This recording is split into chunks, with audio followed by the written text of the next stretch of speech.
Me llamo Gianfranco Costa y estoy profundamente enamorado del patrimonio histórico prehispánico de Canarias y de su estrecha relación con el cielo.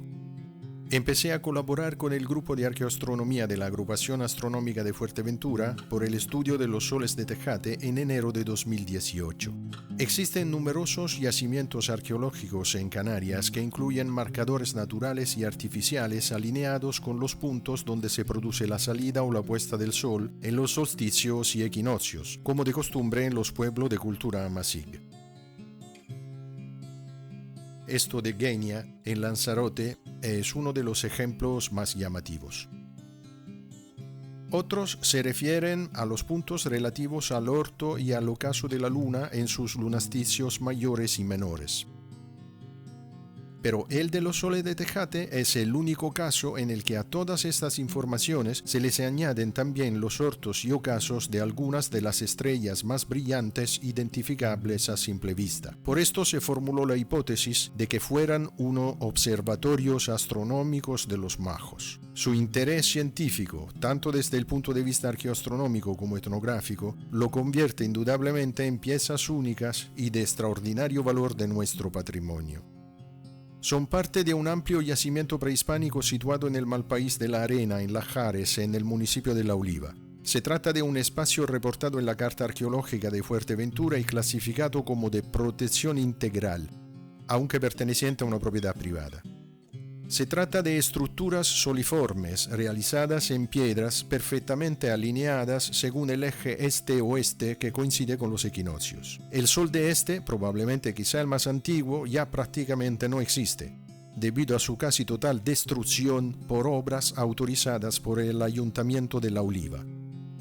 También el sol de oeste, objeto del estudio por su mejor estado de conservación, consiste en un recinto perfectamente circular de 34 metros de diámetro, del que parten una serie de muros rectos en sentido aproximadamente radial, con una longitud de unos 17 metros cada uno. Si fuera posible pasear por la zona, el acceso está prohibido por pertenecer a una finca privada, resultaría hoy en día muy difícil de visualizar a ras de suelo, porque de la altura de los muros originales solo quedan trazas. Resulta todavía bien visible desde cierta altura. Quedan unos pocos fragmentos de muros radiales con una altura de aproximadamente 1 metro, cosa que le confiere cierta verticalidad y llevó a suponer una posible altura original.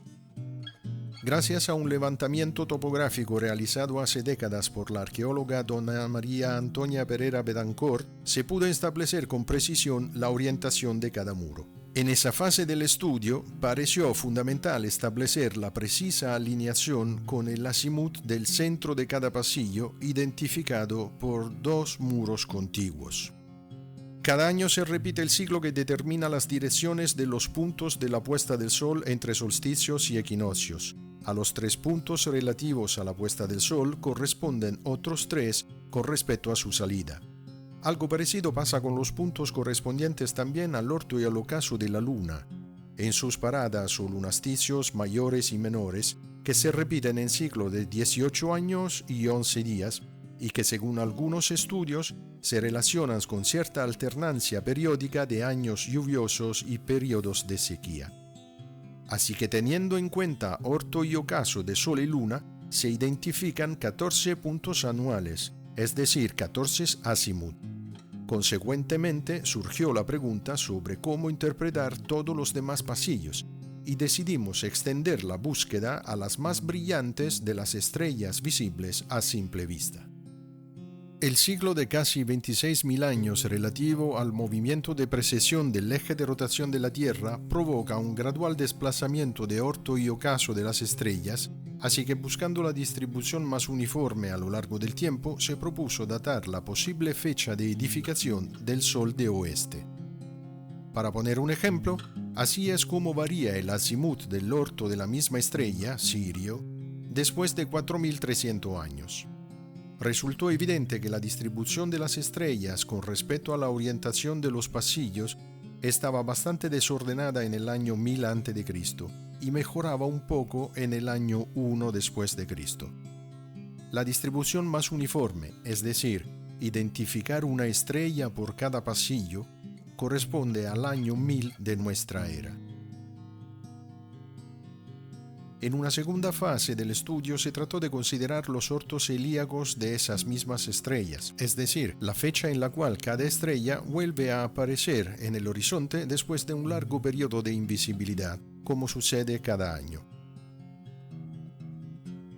Se intentó buscar otras estructuras circulares en Canarias y también en el resto del planeta con forma parecida, sin encontrar nada perfectamente igual. Pero en la mayoría de ellas aparece un altar o una zona reservada en su centro, así que surgió la hipótesis de que cabe la posibilidad de que hubiera podido existir algo parecido también en los soles de Tejate.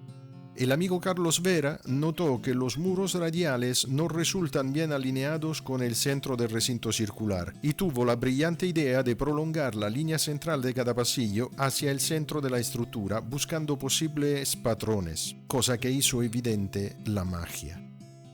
Todos los pasillos están dirigidos hacia 9 puntos de un anillo alrededor del centro, hecho compatible con la posible presencia de un altar central. Además, resultaría imposible desde el exterior mirar directamente hacia el centro. Habían entonces todos los elementos para reconstruir una estructura tridimensional con la precisa orientación de los muros. Lo último fue crear una animación para reconstruir virtualmente el posible recorrido utilizado en su momento. Moviéndose a lo largo de ese anillo, en la misma dirección del recorrido del Sol, la diosa Majek, según los antiguos canarios, los pasillos se abren progresivamente a la vista.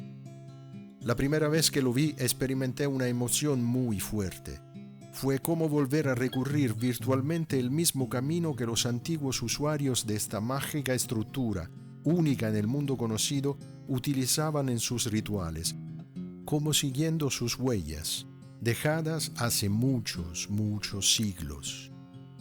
Mientras desplazándose en dirección contraria y avanzando al revés de cómo parece moverse el Sol, los pasillos quedan cerrados.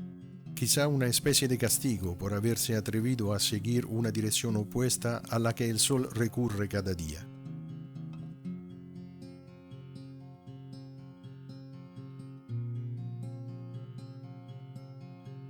Por todo lo dicho, este yacimiento único en el mundo conocido merece ser declarado por lo menos como bien de interés cultural